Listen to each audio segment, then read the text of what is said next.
बॉम्बे से पढ़ाई करने के बाद कंप्यूटर साइंस में आपने इंजीनियरिंग करी है, उसके बाद आप गूगल जाते हैं इंटर्नशिप के लिए। गूगल के बाद आप जाते हैं ओरेकल में जॉब करते हैं। ओरेकल के बाद आप गोल्डमैन सैक्स जाते हैं। गोल्डमैन सैक्स मेरे जैसे कई इंजीनियर्स का सपना होता है कि एक सेटल्ड पाथ, ऑर्गेनाइज्ड पाथ छोड़ के आप बिल्कुल एक नए डायरेक्शन में आप वापस आते हैं। आप बतौर फैकल्टी एक संस्थान ज्वाइन करते हैं, वहाँ पे तकरीबन 4 साल 4.5 साल आप पढ़ाते हैं। उसके बाद ई-सरल कर सकता है। ये तीनों सब्जेक्ट का कोर्स था, फिजिक्स केमिस्ट्री मैथ। तीनों सब्जेक्ट का कोर्स था, लेक्चर, पूरी शीट्स, टेस्ट और डाउट सॉल्विंग। और ये यूट्यूब पे चल रहा था, नहीं, ऐप पर चल रहा था। ऐप पे चल रहा था। हाँ। तो एक कोचिंग इंडस्ट्री में सिलेक्शन रेशियो का क्या इंपॉर्टेंस है। दूसरा, आप अगर सिलेक्शन रेशियो वाइज अगर कुछ नंबर्स बता पाएँ ई-सरल के, जैसे आपके पास पैन इंडिया में अवेलेबिलिटी होगी। बट अगर सर हम ऑफलाइन की बात करें, कोटा की बात करें, Kota has its own set of challenges. बिल्कुल। और कोटा में स्पेसिफिकली अगर लास्ट 2.5 ईयर्स 3 ईयर्स में देखें तो एक बहुत प्रोमिनेंट चैलेंज है स्टूडेंट्स में स्ट्रेस और सुसाइड का। ये सिचुएशन किस लेवल तक एस्केलेटेड है। दूसरा कि क्या स्टडी ही रीजन है इकलौता कोटा में स्टूडेंट्स के स्ट्रेस का, वो कैसे अफोर्डेबल होगा, उस पर आपकी क्या पर्सपेक्टिव है। एक स्टूडेंट ठीक है आपका कोर्स तो परचेज कर लेगा, एडमिशन ले लेगा, लोअर प्राइसेस पर एडमिशन ले लेगा, कोटा में सस्टेनेबिलिटी कैसे लेके आए। एग्री, बिल्कुल सही बात है। IIT JEE की परीक्षा होती है, छात्र उस परीक्षा में अपीयर होते हैं, अच्छे कॉलेजेस में जाते हैं और फिर वहाँ से अच्छा करियर बनाने का सपना देखते हैं। एक संस्थान उनकी तैयारी कराता है और एक संस्थान उन्हें इंजीनियर बनाता है। वो नौकरी करते हैं, अपने करियर को आगे लेके जाते हैं। लेकिन कुछ ऐसे लोग होते हैं, कुछ ऐसे छात्र होते हैं जिनका सपना अलग होता है। वो छात्र पूरी मेहनत करते हैं, ऑल इंडिया रैंक 41 लेके आते हैं। IIT JEE की तैयारी करने के बाद, उसको क्लियर करने के बाद IIT बॉम्बे पहुंचते हैं। वहां से दुनिया की सबसे बड़ी कंपनीज में से एक गूगल में, फिर ओरेकल में और फिर गोल्डमैन सैक्स में नौकरी करते हैं। लेकिन मन एकेडमिक्स में घुसा हुआ था, मन नहीं मानता। वो वापस लौटते हैं अपने जन्मभूमि, अपने कर्मभूमि कोटा लौटते हैं और एक सपना लिए लौटते हैं कि IIT JEE की तैयारी जो उन्होंने करी थी, IIT बॉम्बे का जो माहौल उन्होंने जिया था, वहाँ तक बच्चों को पहुँचाने के लिए, वहाँ तक छात्रों के सफ़र को आसान बनाने के लिए और देश के आखिरी छात्र तक शिक्षा की मुहिम को, इस तैयारी को लेके जाने के लिए एक अफोर्डेबल, एक्सेसिबल सिस्टम लेके आएंगे। एक ऐसा सिस्टम लेके आएंगे, एक ऐसा एकेडमिक इंस्टीट्यूशन खड़ा करेंगे जहां हर छात्र, हर बच्चा अपनी तैयारी को अपने अनुसार, अपने फिनेंशियल जो कॉन्स्टेंट्स हैं उनसे ऊपर उठ के कर सके। ऐसे ही एक शख्सियत आज हमारे बीच हैं। आज हमारे साथ हैं ई-सरल संस्थान के डायरेक्टर श्री सारांश गुप्ता सर। सारांश गुप्ता सर, बहुत बहुत स्वागत है आपका हमारे साथ directors in the news room के इस स्पेशल एपिसोड में। आज हम आपसे चर्चा करेंगे आपकी तैयारी के बारे में, आपके जर्नी के बारे में, कोटा से जुड़े तमाम मुद्दों पर, और हम आपकी राय जानना चाहेंगे किस तरह से आप कोटा को देखते हैं, किस तरह से इस पूरे इकोसिस्टम को देखते हैं और क्या मैसेज है आपका स्टूडेंट्स के लिए। आज इन तमाम चीज़ों पर चर्चा करेंगे। एक बार फिर से आपका बहुत बहुत स्वागत है। तो सर, सबसे पहले हम आपकी जर्नी पे बात करते हैं। एक बेहद इंटरेस्टिंग जर्नी रही है। आप IIT बॉम्बे गए। सबसे पहले तो अपने तैयारी के दिनों में लेके चलिए, किस तरह से आपने IIT की तैयारी करी और फिर आप वहाँ तक पहुँचे, इस पर थोड़ा सा अगर आप हमें बता पाएँ। भाई देखिए, मैं पैदा भी कोटा में हुआ। ये वो शहर है जो पूरा इंडिया का एजुकेशन हब है। तो बचपन से ही जो है देखते थे कि यार IITs में लोग जा रहे हैं। मैथ्स में इंटरेस्ट भी था, प्लस मेरे पापा भी खुद IIT कानपुर से हैं जी। तो एक क्रेज़ वहाँ से ही बनता है कि यार मैथ्स पसंद थी। 10th क्लास के बाद में ख्याल आया कि यार अब जो है सिंसियरली इसकी तैयारी करनी है। तो 10th क्लास के बाद में फिर मैंने 11th से JEE की तैयारी चालू करी। ठीक है। एक जो पूरी जर्नी थी कि कहीं पर भी कोचिंग 9-10 से चालू नहीं करी थी। जब मैं 11th में पहली बार गया तो बड़ी ऐसी फील आती थी कि यार पूरे देश भर से जो इतने सारे बच्चे आ रहे हैं, कोई इस ओलंपियाड का टॉपर है, कोई उस ओलंपियाड का टॉपर है। तो बड़ा देखकर, वो कंपटीशन का माहौल देखकर शुरू में बड़ा इन्फिनिटी कॉम्प्लेक्स आया था कि भाई यार हम तो पता नहीं शायद कुछ कर पाएंगे नहीं कर पाएंगे, क्योंकि इतने सारे बच्चे ऐसे ऐसे ओलंपियाड्स वगैरह क्रैक करके आए थे जिन्होंने हमने नाम भी नहीं सुना था। तो 2-3 महीने का जो शुरू का टाइम होता है वो सेट करने में, वो एडजस्ट करने में लग गया। उसमें पापा ने जो एक मूल मंत्र दिया था कि देखो यार, ये जो IIT की जर्नी होती है ये ना 2 साल की लंबी मैराथन है, ये 100 मीटर की रेस नहीं है। बिल्कुल। तो तुम अभी घबराओ मत भाई, इसमें अपने ऊपर फोकस करो, आजू बाजू देखना ही नहीं है। उसके बाद से खुद पे फोकस करना चालू किया और पढ़ाई चलती रही, करी पूरी 11th क्लास करी। बहुत सारे अप्स एंड डाउन्स आए, बैकलॉग्स वगैरह हुए, जी पर जर्नी कंटिन्यू रखी। क्लास 12th में क्या हुआ कि 3 चीज़ें बड़ी एक साथ वैसी हुई कि आईआईटी ने तुरंत एक तो बता दिया कि पैटर्न अब चेंज होने वाला है। ऑब्जेक्टिव हम लोगों ने सब्जेक्टिव की तैयारी चालू करी थी और आईआईटी ने एकदम से कहते हैं ना बम फोड़ दिया कि यार अब ऑब्जेक्टिव होगा पेपर, ये अक्टूबर की बात है। जी ऊपर से फिर बोर्ड ने भी, उस साल पहला साल था, बोर्ड ने भी बम फोड़ा कि यार अब हमें भी मिनिमम परसेंटेज जरूरत पड़ेगी। जी और तीसरा बम जो मुझ पे पर्सनली गिरा वो था कि मेरे उस टाइम पर ये ना जॉन्डिस हो गया। जी तो it was such a time जब इतना सारा टर्बुलेंस चल रहा है, 3 महीने पूरे जो है अक्टूबर नवंबर दिसंबर के जॉन्डिस में बीते थे वो। जी ऑलमोस्ट सारी पढ़ाई बंद सी हो गई थी।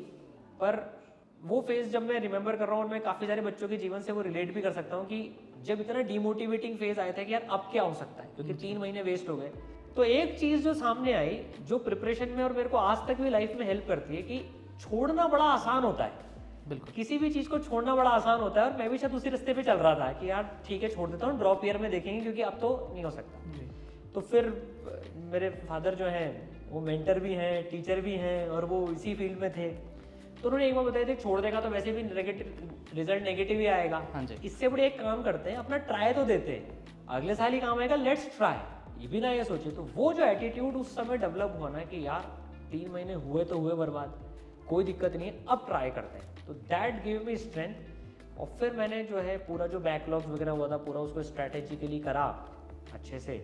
और बोर्ड के तुरंत बाद, बोर्ड का भी प्रेशर था, जी बोर्ड के तुरंत बाद हम लोगों के टाइम पर एडवांस पहले होता था, 9 दिन बाद ही एडवांस का एग्जाम था। तो जितनी सारी स्ट्रैटेजीज लगाई थी, बॉडी की ट्रेनिंग करी थी, वो सब चीज़ें काम आई और आईआईटी में 41वें रैंक आ गई। जी AIR 41। तो आप IIT बॉम्बे पहुंचे वहाँ से। हालांकि उसके पहले वाले हिस्से पे आते हैं। आपने बताया 3 जो मेजर चेंजेज आए, 2 तो सबके लिए थे, खैर एक पर्सनली आपको बहुत इम्पैक्ट कर रहा था क्योंकि हेल्थ इश्यूज जो हैं, और अपार्ट फ्रॉम दैट जो करिकुलम के अंदर या फिर जो एग्ज़ाम पैटर्न के अंदर चेंजेज होते हैं वो आमतौर पे स्टूडेंट्स के लिए बहुत ही ड्रास्टिक होते हैं। स्पेसिफिकली आपके टाइम पे अगर मैं गलत नहीं हूँ तो IIT JEE और AIEEE 2 अलग अलग एग्जाम्स होते थे। आप 2005 में अपीयर हो, 6 में अपीयर हुए थे, ठीक है। तो उस समय पे एक तो सब्जेक्टिव से ऑब्जेक्टिव शिफ्ट होना, दूसरा आपने बताया कि बोर्ड में 60% का मिनिमम क्राइटेरिया होना, ये 2 अहर्ताएँ ऐसी थी जिसमें बहुत सारे स्टूडेंट्स ऐसे होंगे जिनकी पूरी तैयारी का डायरेक्शन ही शिफ्ट हो गया होगा, या फिर बहुत सारे ऐसे भी स्टूडेंट होंगे जिन्होंने तैयारी छोड़ दी होगी या अगले साल पर शिफ्ट हो गए होंगे। पर आप, चूँकि आपने बताया कि आपके फादर खुद IIT से थे और उन्होंने आपको गाइड किया, उस गाइडेंस का कितना इंपॉर्टेंस है, और ये गाइडेंस सर सभी स्टूडेंट्स को नहीं मिल पाती, बिल्कुल सही बात, उनके सबके लिए अवेलेबल नहीं है। तो वो स्टूडेंट्स के लिए फिर कैसे वो टैकल करें इन सारी चीज़ों को? हाँ देखिए वो ज़माने की बात थी जब, मतलब काफ़ी साल पुरानी बात भी थी। तो वो जो मेरे को जो मेंटर मिले वो ईश्वर की कृपा है, साहब की पापा के रूप में मिले वो एकदम। तो वो जो चीज़ गाइड करी थी उस टाइम पर एक्चुअली में क्या हुआ था, जैसे ही बोर्ड ने बोला था ना तो काफ़ी सारे बच्चों में पैनिक आ गया था कि यार बोर्ड की भी परसेंटेज लानी है। लेकिन जो मुझे गाइडेंस मिली, यार देख बोर्ड में फिजिक्स केमिस्ट्री मैथ्स तो आप IIT लेवल की जब तैयारी करो तो बोर्ड में लिखना सीखना है जी, वो 15 दिन में काम हो जाता है। तो जो एकदम जो प्रिसाइज गाइडेंस जो मिली ना कि यार बोर्ड की टेंशन मत लो। अब जैसे इंग्लिश में क्या हुआ, अब मैं इंग्लिश जैसा एग्जाम होता है, अब मैं पूरे साल भर तो पढ़ नहीं पाया था उसमें, बिल्कुल। तो मैं एक मेरे फ्रेंड के पास गया, मैंने बोला यार देख भाई तू पूरा पढ़ रहा है साल भर से, वो बोर्ड की तैयारी कर रहा था और कॉमर्स का बहुत अच्छा मेरा दोस्त था। तो मैंने क्या करा, उसके पास जाकर उससे सारी इंग्लिश की लिटरेचर की कहानियाँ सुन ली। 3 घंटे उसको बिठाया कि यार देख मैंने नहीं पढ़ी है, तो मुझे सारी कहानियाँ बता दे और इंपॉर्टेंट पॉइंट बता दे। तो यार व्हाट हैपेंड कि मेरे फिजिक्स केमिस्ट्री मैथ्स में तो काफ़ी अच्छे नंबर आ गए बोर्ड में, इंग्लिश में 69 मार्क्स यार टोटल मिला के, बट दैट डिडंट मैटर क्योंकि 60% पार करना, 60% पार हो गया था उसमें और वो एम में नहीं था। एक चीज़ मैंने इसमें क्लैरिटी के साथ में रख रखी, अगर एम मैंने JEE एडवांस का IIT का रख रखा है ना, तो फिर अगर चाहे JEE मेन में ऑल इंडिया रैंक 1 भी आ जाए और किसी भी एग्जाम में हो जाए, पर अगर मेरा नहीं हुआ तो फिर मैं ड्रॉप लूंगा। तो वो एक सिंगल फोकस के साथ में था, इसलिए मैंने सिर्फ फिजिक्स ओलंपियाड ही करा था। बहुत सारे ओलंपियाड्स की भी बाकी बच्चे कर रहे थे, उसको मैंने ये सोचा था कि ये डिस्ट्रैक्शन होता है, उसको नहीं लिया, एक सिंगल पॉइंट पे फोकस करा और एडवांस क्रैक किया। तो आपकी इस कहानी में एक और पहलू मिला मुझे अच्छे दोस्तों की इम्पोर्टेंस का। इस पे हम आएंगे और आपकी तैयारी से और आपके करियर से जुड़ी और भी बातें करेंगे। एक बार चलते हैं आईआईटी के बाद वाले हिस्से पे। आईआईटी बॉम्बे से पढ़ाई करने के बाद कंप्यूटर साइंस में आपने इंजीनियरिंग करी है, उसके बाद आप गूगल जाते हैं इंटर्नशिप के लिए। गूगल के बाद आप जाते हैं ओरेकल में जॉब करते हैं। ओरेकल के बाद आप गोल्डमैन सैक्स जाते हैं। गोल्डमैन सैक्स मेरे जैसे कई इंजीनियर्स का सपना होता है, और तमाम लोग जो कंप्यूटर साइंस और आईटी से इंजीनियरिंग करके या फिर इनफैक्ट इन्वेस्टमेंट बैंकिंग से भी जो लोग आते हैं उनके लिए गोल्डमैन सैक्स जाना एक सपना। गोल्डमैन सैक्स में एक अच्छा करियर है, आपके पास एक सुटेबल करियर पाथ है आगे के लिए। वहाँ से फिर आप अचानक शिफ्ट लेते हैं और आप एकेडमिक्स की तरफ लौट जाते हैं। आप बतौर फैकल्टी एक संस्थान को ज्वाइन करते हैं। ये शिफ्ट कैसे हुआ, इसके पीछे का क्या मोटिव था, और ख़ुद को कितना मुश्किल था ये समझाना कि एक सेटल्ड पाथ, ऑर्गेनाइज्ड पाथ छोड़ के आप बिल्कुल एक नए डायरेक्शन में नहीं, बिल्कुल आपने इसमें इसकी एक्चुअली में जो शिफ्ट हुआ जी, वो एकदम से लिया हुआ डिसीजन नहीं था। मैं आपको जैसे बताऊं, आईआईटी बॉम्बे में इसके बीज डले थे। आईआईटी बॉम्बे में एक है ना ग्रुप फॉर रूरल एक्टिविटीज करके एक एक्टिविटीज चलती है, जहां पर क्या होता है, हम लोगों ने, मेरा पहला जो इंटरेक्शन हुआ, आईआईटी के पास में स्लम एरिया है फूले नगर करके, बिल्कुल अटैच्ड है जी, तो ग्रुप फॉर रूरल एक्टिविटीज में I still remember that day कि मैं जब पहली बार उस स्लम एरिया में गया, it was such a shocking, मतलब जिसको कहते हैं ना कि एक्सपीरियंस था। क्योंकि देखिए, मैं खुद वैसे मिडिल क्लास फैमिली से ही हूँ, लेकिन उस लेवल की चीज़ प्रिपरेशन के दौरान और कभी जीवन में देखी नहीं थी। पहली बार जब इंटरेक्शन हुआ, एक कमरे में कैसे माँ बाप रह रहे हैं, बच्चे रह रहे हैं, कोई उनको एजुकेशन की तरफ ध्यान ही नहीं है एंड बेसिक नेसेसिटीज़ भी नहीं है, तो उन बच्चों के पास कोई फैसिलिटीज़ अवेलेबल नहीं है। तो जो उसमें अच्छे बच्चे भी हैं जिनमें पोटेंशियल है, जो कुछ करना चाहते हैं, due to lack of resources वो कुछ नहीं कर पा रहे। तो आईआईटी में एक इनिशिएटिव था टीच मी करके, उन बच्चों को हम पढ़ाते थे उनके घर पे जाकर। So that program give me a lot of exposure. उसमें फिर क्या है कि जब भी आईआईटी में छुट्टियां लगती थी, हम देश देश के आदिवासी इलाकों में जाते थे जी। तो हम महाराष्ट्र के गढ़चिरौली, अच्छा, आसाम के डिस्पुर, तेजपुर, डिब्रूगढ़, उस एरियाज तक, ट्राइबल एरियाज में एक्चुअली में समय बिता के आते थे। महाराष्ट्र में झाबुआ, जी, यहाँ पर 10-10, 12-12 दिन रुक के आते थे। यहाँ देखते थे कि यहाँ भारत में पढ़ाई की एक्चुअल समस्या क्या है। तो तब से मन बन गया था यार, देश में एजुकेशन के लिए कुछ तो करना है। और 4 साल उस जीआरएन ने मेरे को बहुत शेप करा कि पढ़ाई के लिए देश भर में कुछ तो करना है। लेकिन क्या होता है, देखिए साहब, कि अब टेक में भी टेक्नोलॉजी भी समझनी थी जी, और वेरी फ्रैंकली बताऊँ, आईआईटी में एक माहौल भी होता है, बिल्कुल, प्लेसमेंट्स का होता है, सब होता है। तो उस टाइम तक वो जो एजुकेशन में कुछ करने की जो चीज़ थी वो पूरी शेप नहीं ले पाई थी, लेकिन बीज डल चुका था। जी, तो फिर ऑरेकल में करा, गोल्डमैन में करा, लेकिन देयर आई रियलाइज कि यार मैं एज एन इंडिविजुअल, ऑलरेडी बड़ी बड़ी कंपनीज हैं, बिल्कुल, पर्सनली बहुत अच्छी सैलरीज मिलती है, बहुत कुछ होता है, लेकिन एक है ना, बैंगलोर में मैं जब था तो एक हर सैटरडे संडे को मन में एक चीज़ कचोटती थी, यार मैं क्या कर रहा हूँ मेरी लाइफ में, बहुत फ्रैंकली। तो I started teaching in Kannada schools. अच्छा, यार उसके लिए मैंने कन्नड़ भी सीखी। जी, तो टैक्सीज में क्या है कि जब हमारे लोग जाते थे ना कंपनी के, तो उनसे मैं कन्नड़ सीखता रहता था कि यार चलो 2-4 शब्द बता दो, क्योंकि उन बच्चों को हिंदी बड़ी मुश्किल से आती है। बिल्कुल, बिल्कुल, तो for 6 months at the end of 3 years मैंने वहाँ पर पढ़ाना चालू करा। फिर मुझे पूरा हो गया कि यार अब मुझे पढ़ाई के फील्ड में ही जाना है और घर पे भी आना था। जी, तो दोनों चीज़ के अच्छे से कॉम्बाइन हो गई। कोटा, पढ़ाई के लिए जाना भी जाता था, तो आई शिफ्टेड टू कोटा। तो ये कारण था कि गोल्डमैन सैक्स जैसी जो सो कॉल्ड कोविडेड जॉब्स होती हैं वो छोड़ के कि यार जी, एजुकेशन में करना है तो किसी ना किसी को तो रिस्क लेनी ही पड़ेगी, बिल्कुल, नहीं तो जीवन तो ऐसे ही चलता जाएगा। ठीक है। आप वापस आते हैं, आप बतौर फैकल्टी एक संस्थान ज्वाइन करते हैं, वहाँ पे तकरीबन 4 साल, 4.5 साल आप पढ़ाते हैं। उसके बाद ई सरल की नींव पड़ती है। ई सरल के बारे में मैं पढ़ रहा था, आपके शुरुआती दिनों के बारे में पढ़ रहा था। आपने पहला जो कोर्स लॉन्च किया था कुछ 500 रुपये का कोर्स था, बिल्कुल। और 500 रुपये में आप कोर्स, मॉड्यूल्स, डीपीपी, रेस, ये सारी चीज़ें। तो ये प्राइस पॉइंट का आइडिया कहाँ से आया? दूसरा ये कि कैसे पॉसिबल हो पाता था, ऑपरेशनली कैसे फिजिबल था ये? तो एक्चुअली में क्या हुआ कि 2016 में जो मेरे छोटे ब्रदर है प्रतीक जी, वो भी आईआईटी बॉम्बे से थे, तो उसने अपना क्या प्लेसमेंट ही छोड़ दिया। अच्छा, उसका 22 लाख रुपए का प्लेसमेंट लगा था, but he didn't opted out for placement, okay, है ना, उसने छोड़ ही दिया। और उसके मन में भी क्या है, वो एजुकेशन का कीड़ा आ चुका था। जी, तो ही केम एंड उसने बोला यार अपने को भैया देश में कुछ करना है, अपन मिलके करते हैं। तो मेरी हिम्मत भी बंधी।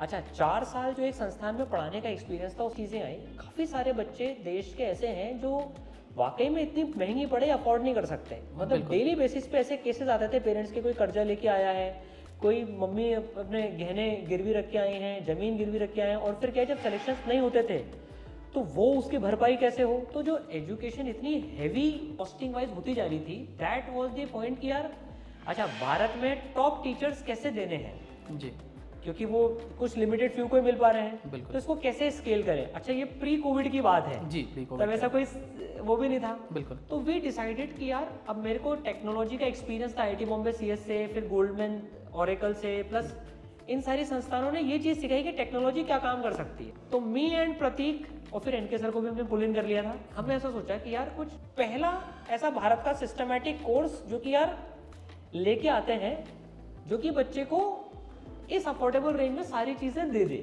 ठीक है। और बहुत फ्रैंकली बताऊं, मतलब उस टाइम पर हम लोगों ने कोई ऐसी गणित और वो बिठाई भी नहीं थी कि यार ये ऑपरेशनली कैसे बैठेगा, क्या होगा, क्योंकि 500 रुपये महीना था वो, 500 रुपये महीने का जो प्राइस पॉइंट था।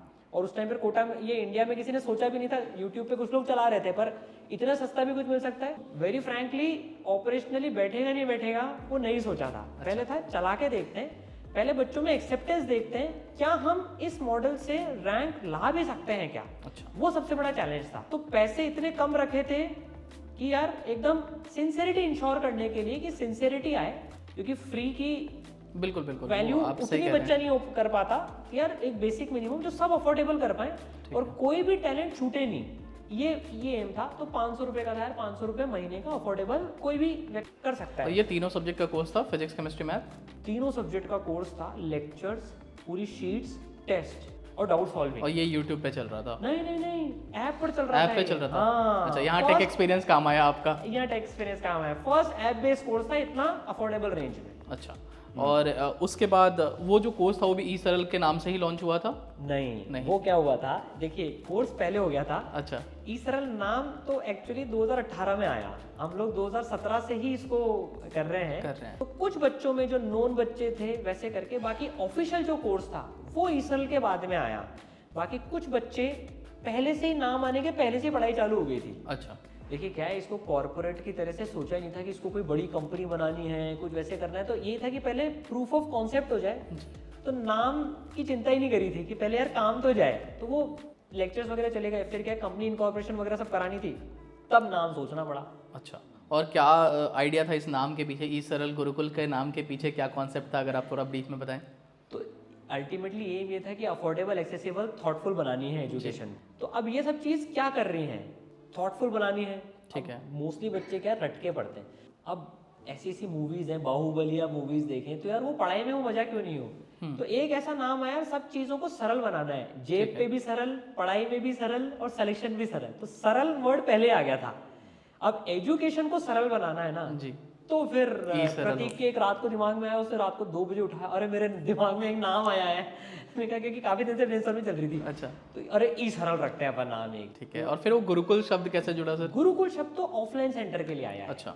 ये ऑनलाइन जो पूरी अपनी जो ई सरल का नाम ई सरल था, Gurukul is for offline. Offline आपने ऑपरेशनल कोटा में ही स्टार्ट किया? कोटा में ही स्टार्ट किया। अच्छा। एक और यहाँ पे सर बात निकल के आती है, आपने कहा accessibility, affordability, thoughtfulness. Accessibility for sure कि आप इंश्योर करना चाहते हैं कि बेस्ट जो फैकल्टीज वो जाए, स्प्रेड हो और मासेस तक पहुंचे। अफोर्डेबिलिटी ऑब्वियसली प्राइस पॉइंट पे बात करें तो आज भी जो इस कोर्सेज हैं, मैं आऊँगा उनके प्राइसिंग्स एंड बाकी चीज़ों पे डिस्कस करेंगे। बट अगर मैं बात करूँ, एक और पॉइंट यहाँ से निकल के आता है, मैं देख रहा था सिलेक्शन रेशियो की बात करते हैं आप। और आप कहते हैं कि भारत में जो बेस्ट सिलेक्शन रेशियो है हम वो गारंटी करते हैं। तो एक कोचिंग इंडस्ट्री में सिलेक्शन रेशियो का क्या इंपॉर्टेंस है?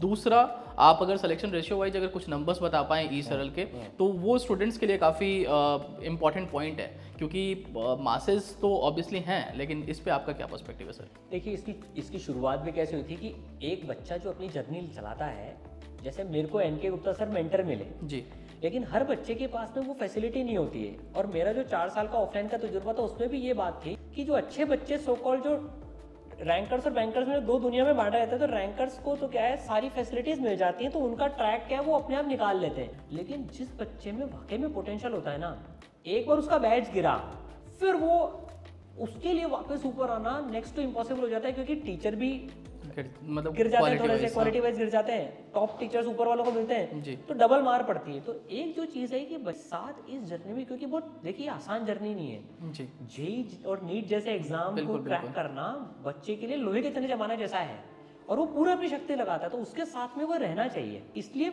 भारत का पहला मेंटरशिप का कॉन्सेप्ट आया था कि हर बच्चे के साथ एक मेंटर होने चाहिए। बिल्कुल तो शुरुआती मेंटरशिप तो मैंने, इनके सर प्रतीक ने, तीनों ने करी थी। बच्चों को लेकर 20-20 बच्चे ले लिए थे, पूरा रोज डेली बेसिस पे मॉनिटर करना। तो ये चीज़ आई कि अगर कोई बच्चे को हौसला देता रहे, मेंटर करता रहे, तो वो काफ़ी अच्छा कर सकता है जी और उसके रिजल्ट भी बहुत ज़बरदस्त देखने को मिले। तो एक चीज़ इंश्योर करी कि हमें भीड़ के पीछे नहीं भागना है कभी भी। जी डे 1 से इसरल में यही एम रखा था कि हमें कितना हम सेलेक्ट करवा पा रहे हैं बच्चों को, वो रखना है। उसके लिए क्या करा कि फिर रिजल्ट्स है, ओवरफ्लो आने लग गया, तो फिर लिमिटेड सीट्स, अच्छा कि यार हमारा सिस्टम इतना डाइजेस्ट कर सकता है, इतने बच्चों को ही हम बेस्ट सर्विसेज दे सकते हैं, इसलिए लिमिटेड सीट्स का कॉन्सेप्ट लेके आया। जैसे गुरुकुल में भी यह है कि शायद कोई भी संस्थान ऐसे नहीं करता है, पर अपन ने डे 1 पे बोल दिया कि ई सरल कोटा ऑफलाइन पहले साल हम सिर्फ 2500 बच्चे लेंगे। ठीक है डे 1 से क्लियर है, और उसमें भी 11 से 12 इतने, ड्रॉपर इतने और इतने। उससे क्या फायदा होता है, हर बच्चे पे फोकस हो पाता है। इसकी मदद से तो मेंटर्स ने कहा, जैसे मान लीजिए बच्चा 3, तो मेंटर ने तुरंत उसको बोल दिया यार तू नहीं पढ़ रहा है। आज अगर इसका मल्टीपल लेवल पे इफेक्ट आता है, अपनी क्लासेस में ऑनलाइन हो या ऑफलाइन हो, 150 से 200 से ज्यादा बच्चा बैठता ही। ऑनलाइन का भी जो अपना मॉडल था, अपन बच्चे से ऑडियो विजुअल तरीके से बात कर सकते हैं। जी एक लाइव का मॉडल होता है कि 30,000 बच्चे एक साथ बैठे हैं, ना तो किसी की शक्ल दिख रही है, ना किसी बच्चे से जिंदगी में कभी बात हो सकती है। बिल्कुल तो वो एक बच्चा तो लॉस्ट हो गया। तो उस 3000 में से 30 जो अच्छे बच्चे हैं, मोस्टली जगह पर क्या होता है, उनको अलग कर लिया जाता है कि 30 पे पूरा फोकस होगा, लेकिन उन 30,000 का भी तो सपना है ना पूरा का पूरा। तो ये मॉडल आए थे कि यार audio visual interaction live classes में भी बच्चों के साथ में हो, that has helped a lot. बच्चा तुरंत वहां से घर बैठ के जब पूछ पाता है ना, आप देखिए उसकी कॉस्ट कितनी कम हो गई। जी कोटा, पटना, दिल्ली ऐसे जगहों पे मूव करने में जो 1.5-2 लाख रुपए हर साल को पूरे बच रहे हैं। बिल्कुल प्लस टॉप फैकल्टीज का, अब देखिए कोटा और ऐसे शहरों में टॉप फैकल्टीज का काफी अच्छा एक्सेस रहता है। तो यहाँ अब टेक्नोलॉजी इतनी बढ़ गई है, तो टीचर्स क्यों नहीं बच्चों तक पहुंच पाए। जी ये मॉडल काफी हेल्प करा। ये देखा हमने कि यार जब बच्चा टीचर को देखकर तुरंत हैंड रेस करके वहाँ ऑडियो विजुअल तरह से इंटरेक्ट कर पा रहा है, क्वेश्चन पूछ पा रहे तो ये तो ऑफलाइन से भी तगड़ा एक्सपीरियंस था। क्या है, ऑफलाइन का शोर शराबा भी नहीं, बिल्कुल क्लास में डिसिप्लिन में टाइम भी वेस्ट नहीं करना, प्लस जितना बच्चा जो डाउट पूछना चाह रहा है तुरंत उसके डाउट क्लियर। तो that has clicked a lot for us, और वो एक कारण था हाईएस्ट सिलेक्शन रेशियो आने का। तो सिलेक्शन रेशियो पे हमने बात करी, आपने कहा कि इसको मेंटेन करने के लिए, और ऑफलाइन में स्पेसिफिकली जब ई सरल गुरुकुल की बात करते तो आपने लिमिट रखी पहले साल में 2500 स्टूडेंट्स की, 2500 स्टूडेंट्स की ऑफलाइन में। अब सर एक बार अगर हम लिमिट की बात करें तो हम एक लिमिट सेट कर देते हैं कि हमने इतना नंबर ऑफ स्टूडेंट्स टोटल लेना है। हाँ। क्या कोई एडमिशन क्राइटेरिया होता है, या फिर हम कुछ टेस्ट लेते हैं पहले, स्क्रीनिंग करते हैं? तो अपन ने क्या रख रखा है, तो सिंपल रख रखा है, first come first serve basis. अगर टेस्ट लेके ऑलरेडी अच्छा बच्चा ही सो कॉल्ड, वो जो क्रीम बच्चा टर्मिनोलॉजी होती है जी उसका रिजल्ट तो कोई भी ले आएगा। अगर वो बच्चा खुद से भी पढ़े ना, बहुत ईमानदारी की बात है, रिजल्ट ले आएगा वो। अपन ने बिल्कुल प्लेन रखा है, मेहनत करने वाला बच्चे को आने से पहले एक बात बोल देते हैं, तू मेहनत करने के लिए तैयार है तो ई सरल में आ, बिना मेहनत के कुछ नहीं हो सकता। जैसे जो 11 से 12th में आए, सबसे कमिटमेंट करवा लिया था, देख 11th और 12th पूरी पढ़ाने वाले हैं, तेरे को डबल मेहनत करनी पड़ेगी, तू तैयार है तो ही आ। तो कमजोर दिल वाले आए नहीं, तो एक छोटा सा फिल्टर मेहनत का लग गया। अच्छा। आज अब देखें उसका भी फर्क क्या है। आज पूरे मार्च में अगर अपन देखें तो पूरे देश भर में छुट्टियां होती है 12th, लेकिन ई सरल ऑनलाइन हो चाहे ऑफलाइन हो, एक भी दिन की छुट्टी नहीं थी। बच्चे 11th का एग्जाम भी दे रहे हैं, शाम को पढ़ रहे हैं, तो they are actually doing double मेहनत। तो इतना सा फिल्टर है कि मेहनत करने के लिए तैयार हो। सारे माँ बाप को बोले, अगर आपका बच्चा कोई स्कॉलरशिप टेस्ट, कोई एडमिशन टेस्ट नहीं है, किसी भी लेवल पे कोई भेदभाव नहीं रखा। जनरली एक ट्रेंड रहता है कि यार फीस बता दो 2 लाख रुपए, फिर 50% किसी को दे दो, 70% किसी को दे दो, 80% किसी को दे दो, ये सब नहीं। किसी भी लेवल पे बच्चे में कोई भेदभाव नहीं, सारे बच्चों की सिमिलर फीस है। ठीक है, ऐसा नहीं कि कोई 30,000 में पढ़ रहा है, कोई 90,000 में पढ़ रहा है, कोई वो पढ़ रहा है। अफोर्डेबल रखिए, सबकी रेंज में है, सबकी फीस सेम रखिए। तो हम कोटा में क्या एक नई चीज़ लाना चाहते हैं कि यार लिमिटेड बच्चे पढ़ें और ये जो सारे जो चक्कर होते हैं ना, किसी की फीस कितनी, किसी की फीस उतनी। तो ये आपने बताया कि कोई पैमाना नहीं है मेहनत के अलावा। हाँ। और अगर मेहनत के क्राइटेरिया पे स्टूडेंट क्वालिफाई हो रहा है तो ई सरल तैयार है उसको आगे लेके जाने के लिए। ठीक है, अब सर थोड़ा सा कोटा के बारे में डिस्कस कर लेते हैं, बिकॉज ई सरल गुरुकुल ऑफलाइन कोटा में ऑपरेट कर रहा है। ऑनलाइन ख्याल से आपके पास पैन इंडिया में अवेलेबिलिटी होगी, बट अगर सर हम ऑफलाइन की बात करें और कोटा की बात करें, Kota has its own set of challenges. बिल्कुल। और कोटा में स्पेसिफिकली अगर लास्ट 2.5 ईयर्स 3 ईयर्स में देखें तो एक बहुत प्रोमिनेंट चैलेंज है स्टूडेंट में स्ट्रेस और सुसाइड का। मैं इसको रिलेट करूंगा हमारी डिस्कशन के पहले पार्ट से, जहां आपने बताया कि एग्ज़ाम के ठीक पहले सर्टन सेट ऑफ चैलेंजेस ने आपको ही इम्पैक्ट किया था और आप भी डिमोटिवेटेड थे, डिस्ट्रेस्ड थे। ऐसे बहुत सारे बच्चे कोटा में आज भी हैं। जरूरी नहीं है कि एग्जाम के पहले पैटर्न चेंज नहीं उन्हें डिस्ट्रेस किया है, एंड नंबर ऑफ रीजन्स आते हैं। तो मैं 2 चीज़ें जानना चाहूँगा सर आपसे। एक, ये सिचुएशन किस लेवल तक एस्केलेटेड है? दूसरा कि क्या स्टडी ही रीजन है इकलौता कोटा में स्टूडेंट्स के स्ट्रेस का? देखिए बिल्कुल, ये जो मुद्दा है इसके मल्टीपल फैक्टर्स हैं।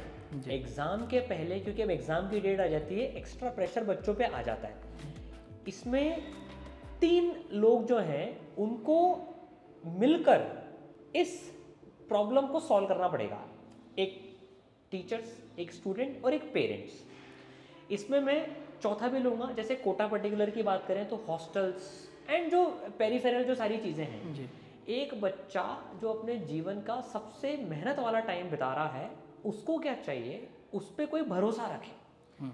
तो जैसे एनके गुप्ता सर कहते हैं, सारे पेरेंट्स को बोलते हैं एक चीज़ कि आप अपने बच्चों से ये मत पूछिए कि बेटा कैसी चल रही है पढ़ाई, उसको कॉन्फिडेंस दीजिए। देखिए वो जिस फेज से गुजर रहा है ना, उसको कॉन्फिडेंस देने की जरूरत है। बेटा तो इतनी मेहनत कर रहा है। इस जेई प्रिपरेशन का जो सबसे बड़ा टेक अवे है, आप देखिए एक बच्चा इतनी मेहनत करना सीख जाता है और वो उसके जीवन में बहुत काम आती है।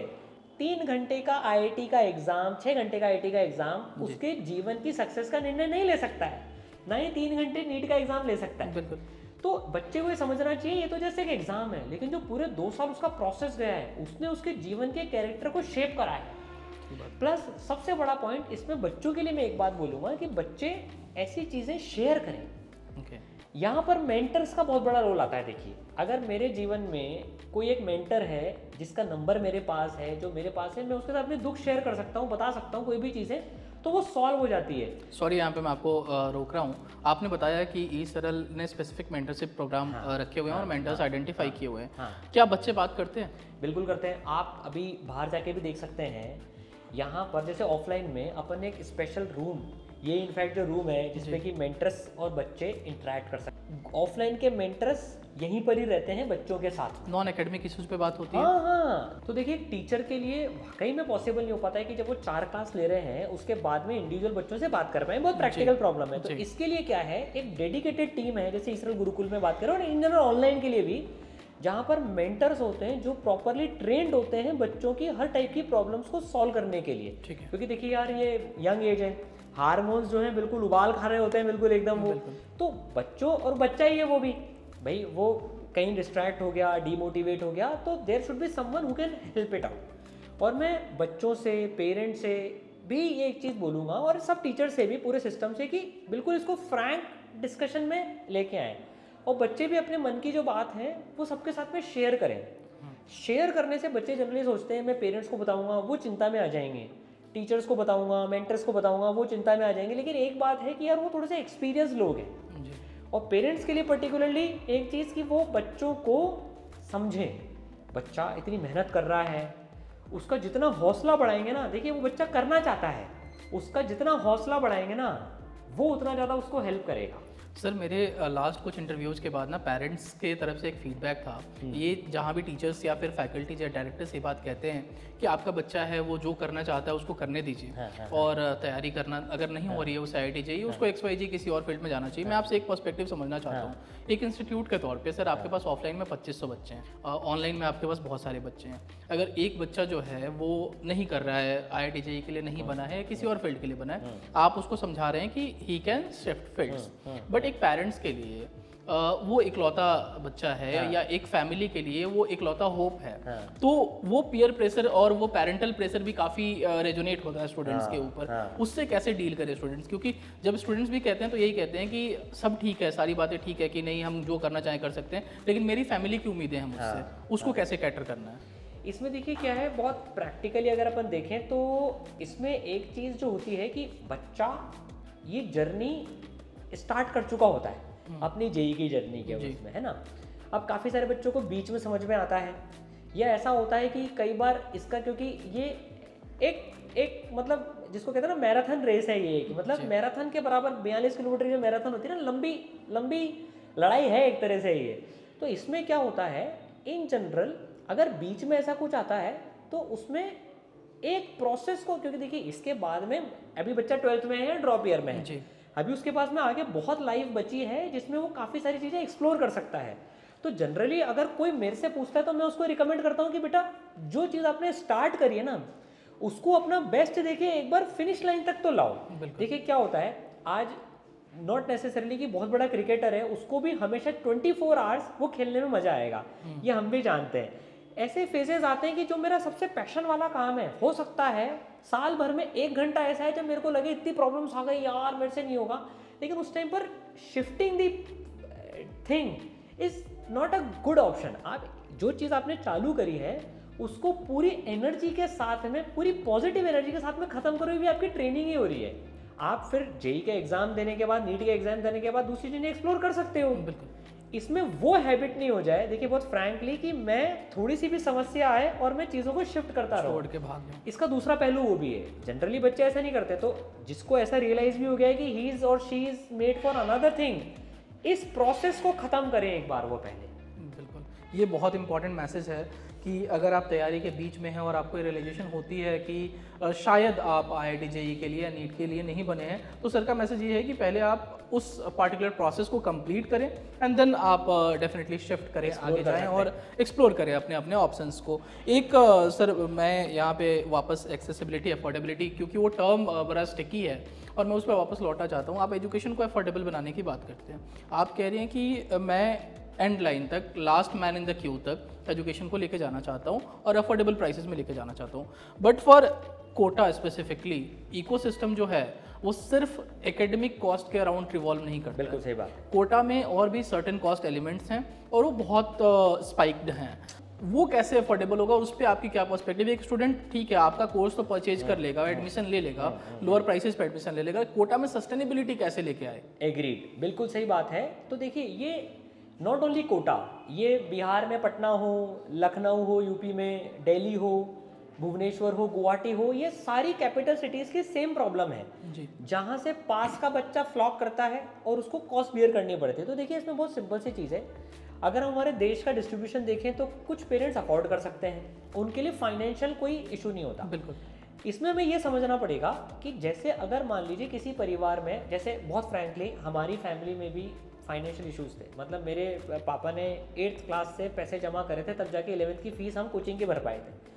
बहुत प्रैक्टिकल चीज़ है, और कोटा में रहने के बाद हॉस्टल की फीस बच गई थी। लेकिन जिन पेरेंट्स के पास में वाकई में फाइनेंशियल इश्यूज है बच्चों के, उसमें तो वी डेफिनेटली स्ट्रांगली रिकमेंड कि आप ऑनलाइन तैयारी करो, इस टेक्नोलॉजी का फ़ायदा उठाओ। देखिए ये इतनी टेक क्रांति, ये टेली कम्युनिकेशन में क्रांति आने के बाद में अब डेटा बहुत सस्ता हो गया है रिलेटिवली पहले के मुकाबले। तो जब आपको कोटा के टीचर्स ही घर बैठ के मिल रहे हैं तो आई स्ट्रांगली रिकमेंड आप घर बैठ के तैयारी करिए उसमें। बिल्कुल, देखिए ये जो मैंने हाईएस्ट सिलेक्शन रेशियो की बात करी, ये हमने ऑनलाइन से लाके दिखाया है। तो जब घर बैठ के बच्चा तैयारी कर सकता है तो मैं तो बिल्कुल ओपनली इसमें बोलता हूँ। देखिए 2 टाइप के बच्चे होते हैं, कई बच्चों की घर पे तैयारी नहीं हो पाती। मान लीजिए मैं जॉइंट फैमिली में रहता हूँ, फंक्शंस हो रहे हैं, शादियों में जाना है, इतना शोर शराबा है, मैं पढ़ ही नहीं पा रहा हूँ, तो मुझे नेसेसरी है दूसरी जगह जाके पढ़ाई करना। लेकिन अगर मेरी घर में पढ़ाई हो सकती है, मेरा कंड्यूसिव इन्वायरमेंट है, पढ़ सकता हूँ, तो ऑनलाइन इज ऑल्सो बेस्ट, मतलब नो डाउट इन दैट। एक सवाल उसके बाद हम इसको रैप अप करने की तरफ बढ़ेंगे सर।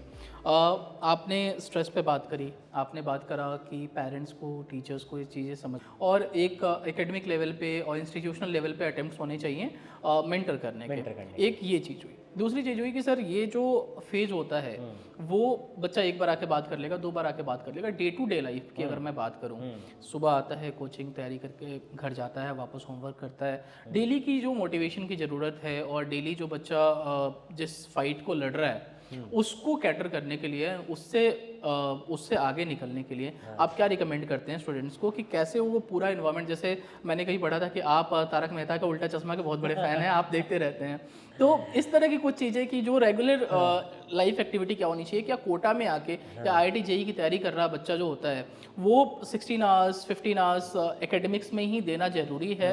क्या वही एक तरीका है सिलेक्शन लेने का, या फिर एक रेगुलर लाइफ पैटर्न भी मेंटेन किया जा सकता है? नहीं, बिल्कुल करा जा सकता है। और सारे बच्चे 15-16 घंटे पढ़ के ही IIT में जाते हैं या डॉक्टर बनते हैं, ऐसा नहीं है। ऐसे इतने सारे एग्जाम्पल्स हैं कि बच्चे 8 से 10 घंटे पढ़ के भी गए हैं। तो देखिए, इसमें एक चीज़ क्या है, इसमें एफिशिएंसी का ही बहुत बड़ा कंपोनेंट होता है। मैं किताब लेके बैठा हुआ हूँ, 3 घंटे पढ़ रहा हूँ, लेकिन मेरा अगर उसमें आउटपुट 1 घंटे का ही है तो बाकी 2 घंटे तो वेस्ट हो गए। जैसे मैं मेरी प्रिपरेशन में मैं आपको बताऊं, जैसे स्लीप साइकिल, अच्छा इसका एक बहुत बड़ा कारण क्या है, पहले सोशल मीडिया नहीं हुआ करता था। आजकल सोशल मीडिया इतना टाइम कंज्यूम कर लेता है बच्चे का, जैसे मान लीजिए वो फिजिकल एक्टिविटी से जो उसका रिलैक्सेशन पहले होता था कि कोई बच्चा गेम खेल लिया, कुछ हो लिया, तो मोबाइल में क्योंकि इतने गेम्स, इतनी सारी चीज़ें हो गई हैं, तो वो जो बच्चे का टाइम कंज्यूम करके ले जाता है। बच्चे को ये एक वॉच रखनी चाहिए कि यार ईमानदारी से मैं एक दिन का कितना time social media, gaming, mobile consumption, chatting और इसमें स्पेंड कर रहा हूँ। अगर वो टाइम ज़्यादा है तो उसको कम करने की पूरी कोशिश होनी चाहिए, क्योंकि उससे जितना मुझे लगता है डेली लाइफ में उससे क्या होता है, कंपैरिजन बहुत आ जाता है। वो अपने शहर के बच्चे को देखता है, यार ये तो यहाँ पर घूम रहा है, देखो ये तो अपने दोस्तों के साथ घूम रहा है। तो जो कंपैरिजन है ना, वो सबसे बड़ा कारण है। मैंने स्वामी विवेकानंद की एक बात जो पढ़ी थी वो मैं शेयर करना चाहूँगा। Seeing the difference is the cause of all misery. जो हम डिफरेंस देखते हैं ना एक दूसरे में, देख ये बच्चा तो ऐसा हो गया, मैं भी इसकी तरह से करूँ, ये बच्चा ऐसे हो गया। मेरे जो मेंटर, मेरे पापा जो थे, उन्होंने मेरे को दूसरे महीने में एक चीज़ बता दी, बेटा तू किसी और को देख ही मत।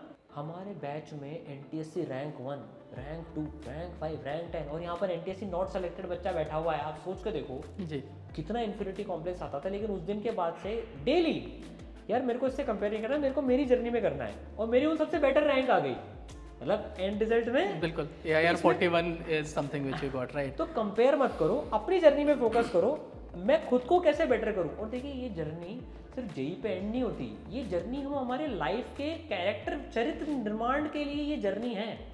इसको चरित्र निर्माण सोचें। हम तप रहे हैं रोज ताकि सोना बन सकें। किसी दिन में कम भी तपा, कोई बात नहीं, लाइफ में भी ऐसे होगा। जब तुम मैनेजर्स बन जाओगे, CEOs बन जाओगे, अपने स्टार्टअप चलाओगे, नौकरी करोगे, रोज लाइफ में प्रोजेक्ट्स में ऐसी सेम प्रॉब्लम आएगी। ये तो उसकी प्रिपरेशन है। तो इसमें ये सोचना चाहिए, यार मेरी तो ट्रेनिंग हो रही है। जैसे जिम जाके डोले शोले बनाते हैं, रोज मैं 100 किलो उठा पाऊँ, ऐसा जरूरी तो नहीं है। बिल्कुल। तो इसमें सिंपल सा मोटिवेशन रखो, क्या मैंने मेरा आज बेस्ट दिया, क्या सिंपल लाइन। मैं मेरे एक AIR 1 दोस्त की आपको शेयर करता हूँ। मतलब मैं 5 AIR 1s को जानता हूँ, बॉम्बे CS में मिलते ही रहते हैं सारे। वो बिल्कुल। एक ने मैंने उससे पूछा, तेने एग्जाम के पहले क्या सोच के तू गया था, तेरी AIR 1 आई जैसे। उसने बताया क्या बोला, उसने बोला क्या मैंने अपना अभी तक बेस्ट दिया है क्या। इस क्वेश्चन का आंसर मेरा यस था कि मैंने मेरा बेस्ट दिया है, अब मुझे और कुछ सोचने की जरूरत नहीं है। डेली शाम को सिर्फ ये सोचें, क्या मैंने अपना बेस्ट दिया, क्या पड़ोसी ने अपना बेस्ट दिया, नहीं दिया वो पड़ोसी जाने हैं। बिल्कुल, मैंने मेरा बेस्ट दिया, दैट्स इट। ये लाइन कोटा में बहुत हेल्प करेगी। दूसरी चीज मैं आपको बताता हूँ, कोटा स्पेसिफिक, क्योंकि यंग एज है, हमेशा ना हमारे पेरेंट्स साथ में। आपने इतनी बढ़िया बात पूछी है कि ना पेरेंट्स हमेशा साथ है, ना मेंटर साथ है, ना टीचर साथ है। एक मंत्र, कोई भी काम करने के पहले देख लें, क्या ये काम मैं अपने पेरेंट्स के साथ में शेयर कर सकता हूँ। ये चेक पॉइंट हो जाता है, ये काम करना है या नहीं करना है। ये भी मुझे NK गुप्ता सर ने सिखाया था। तो मैं अपने टाइम पर पहले साइबर कैफेज वगैरह हुआ करते थे जी। तो मैं एक बार, मेरे दोस्त जो थे कोटा के लोकल, मौज मस्ती वाले थे, तो मुझे साइबर कैफे लेके जाने वाले थे। कदम रखते ही मेरे दिमाग में जो सवाल था, मेरे माइंड ने, भगवान की कृपा थी, ये सवाल पूछ लिया, क्या मैं आज ये बात मेरे पिताजी के साथ में शेयर कर सकता हूँ क्या। आंसर है नो। मेरे को भी याद है, मैंने एक पैर वापस पीछे रखा, मैं साइबर कैफे में घुसा ही नहीं। तो ये मंत्र जो जेन्युइनली हेल्प करना चाहते हैं खुद की, क्या ये काम मेरे माता पिता के साथ शेयर कर सकता हूँ? अगर यस तो खूब करो, नो तो मत करो। ठीक है, एक लास्ट सवाल और उसके बाद हम इसको ख़त्म करेंगे। मेरे दिमाग में एक सवाल आ गया, हालांकि ये आखिरी था। बतौर कोचिंग संचालक अभी हाल ही में गवर्नमेंट की तरफ से, एडमिनिस्ट्रेशन की तरफ से कुछ गाइडलाइंस आई हैं कोचिंग संस्थान का ऑपरेशंस को लेके, इस पे आपका क्या टेक है और वो कितने स्टूडेंट फ्रेंडली हैं और ऑपरेशनली कितना आपके लिए फिजिबल है, कोचिंग संचालक के लिए कितना? तो इसमें जो पूरी जो सब संस्थान है उन्होंने कुछ चीज़ों पे क्लैरिफिकेशंस भी और मांगे हैं जी। जैसे काफ़ी सारी चीज़ें हैं उसमें, कुछ बच्चे उसमें फॉल इन कर जाएंगे। जैसे 16 साल का एक रूल है, तो जो बच्चे 10th पास हो गए एक्चुअली में, अब वो अगर 16 साल के नहीं हुए तो उनका क्या होगा, प्लस ऐसी छोटी छोटी सी चीज़ें हैं जिसका और अगर डिटेल में आएगा, वी डेफिनेटली इनकरेज कि यार ऐसी स्टूडेंट्स के हित में, जेन्युइन हित में जो भी गाइडलाइंस होगी, वी आर ओपन हार्टेडली और बहुत warm heartedly we are ready to welcome. मतलब उसमें कोई दिक्कत नहीं, और हम तो चाहते ही हैं। और एक अच्छी बात है कि पहल ली गई है जी। इसकी एक चीज़ जो मैं ऐड करना चाहूँगा इसके साथ में, कि बच्चा जहाँ जहाँ भी समय बिताता है वो सारी चीज़ों पर एक पॉजिटिव गाइडलाइंस आनी चाहिए। जैसे पढ़ाई के साथ साथ अब एक संस्थान में बच्चा अपने उसका 6 घंटे बिताता है, लेकिन बाकी 18 घंटे जिन जगहों पर वो बिता रहा है वहाँ से रिलेटेड भी चीज़ों में, क्योंकि एक पूरा इकोसिस्टम है। बिल्कुल। हम सिर्फ भाई जहाँ वो 6 घंटे बिता रहा है वहाँ तो अपन सबसे अच्छा कर ही लेंगे काम, दैट इज़ बेस्ट थिंग, और वो उसका सबसे इम्पैक्टफुल भी है। प्लस बच्चों में मोटिवेशन के लिए और जो सारी चीज़ें बीच बीच में भी काफ़ी सारी पहल हुई थी, तो वी वेरी स्ट्रांगली सपोर्ट कि यार पॉजिटिव माइंडसेट को ध्यान में रखते हुए जो भी कदम है, वी स्ट्रांगली वेलकम। सर बहुत पास आ गई हैं परीक्षाएं अभी। अगर मैं नीट की बात करूं, जेई मेन का एक अटेम्प्ट है, जेई एडवांस्ड का, और बहुत सारे ऐसे बच्चे हैं जो रिवीजन वाले फेज से चल रहे हैं। बहुत सारे ऐसे उन बच्चों के लिए क्या मैसेज है, दोनों तरह के बच्चों के लिए क्या मैसेज है? बिल्कुल आप जाते जाते अगर 2 शब्द उनके लिए बोल पाएँ। भाई देखिए, जो बच्चों का भी एग्ज़ाम आने वाला है, एक हमेशा लगता है इज़ इट टू लेट। ये चीज़ तो क्या है कि हमेशा एक फीलिंग आती है जी। चाहे आप किसी भी रैंक के बच्चे से पूछ लीजिए, सबको फीलिंग आती है यार थोड़ा सा और समय होता। इन समय पे माइंड हमारे साथ में गेम खेलता है, वो कोशिश करता है कि हम कितना डिस्ट्रैक्ट हो सकें।